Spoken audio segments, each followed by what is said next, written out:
თვალით დანახული თქვენი ურთიერთობა, მოდით ეს თემა განვიხილოთ. მესიჯი ყველასთვის იქნება, მაგრამ არა ყველაფერი გაითვალისწინეთ.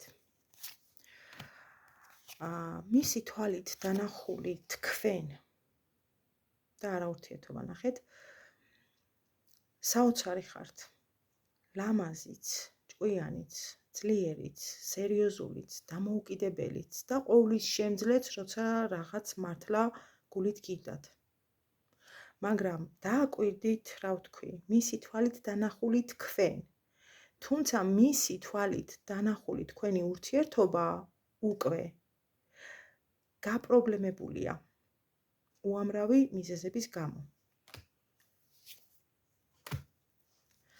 კარგით. მაგალითად, როგორებიც არის. ბიჭი დიდია, გოგო პატარა, ასაკით, ან პირიქით. ავიღოთ კიდევ ესეთი მაგალითი, გოგო განათხოვარია, შვილიც ყავს, ბიჭი კი ჩიტივით თავისუფალი. რას გამოიწვევს ეს? რა თქმა უნდა, აღშფოთდება დედა, მამა, მეზობლები, ნათესავები და რა ხდება ამ დროს? რა თქმა უნდა, ურთიერთობა ვერ მიდის წინ. ვახსენე უამრავი მიზეზები თქო. განვაგრძოთ მაგალითად, შედარება. საერთოდ არ დგას დაუშვათ არანაირი დაბრკოლება, მაგრამ წყვილში ერთ-ერთი იღებს უკან, რადგან თვლის, რომ სერიოზული ურთიერთობისთვის არ არის მზად. ის ვერ ჩადებს მასში ვერც ვალდებულებას და ვერც პასუხისმგებლობას. უბრალოდ უნდა ყველაფერი იყოს ძალიან მარტივად და ესეც ერთ-ერთი შემდეგი მიზეზი, თუ რატომ შეიძლება მან ურთიერთობა ასე ძლიერ გაატრაგედიოს. განვაგრძოთ. ვიღაცასთან რელიგიური სხვაობა არის, რაც ასევე ჩარჩოებშია მოქცეული.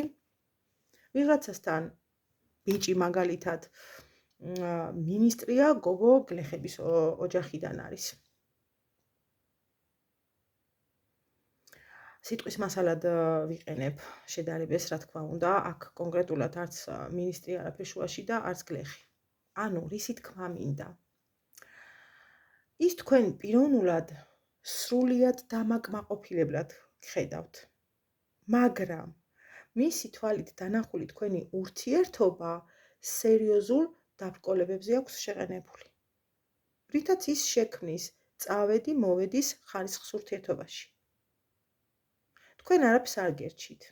უბრალოდ საკმარისად არ დებს თავის თავს კავშირში, რომელსაც ქმნის თქვენთან. არა და იცის, რომ უთქვენოდაც ვერ არის კარგად, თუმცა თქვენთან ყოფნაც გატრაგედიებული და გაპრობლემებული აქვს. ეს არის მისი თვალით დანახული თქვენი ურთიერთობა და არა თქვენ. წარმატებები, ბედნიერი დღე, პირად კითხვები WhatsApp-ზე 557-1673-53 მომწერეთ ნომერზე, რადგან არ მოხვდეთ ყალბ აკაუნთებზე, რომელსაც ჩემი სახელით იყენებენ ძალიან ბოროტად. ოღონდ გაითვალისწინეთ, ნუ მირეკავთ, მომწერეთ და ყველას გიპასუხებთ.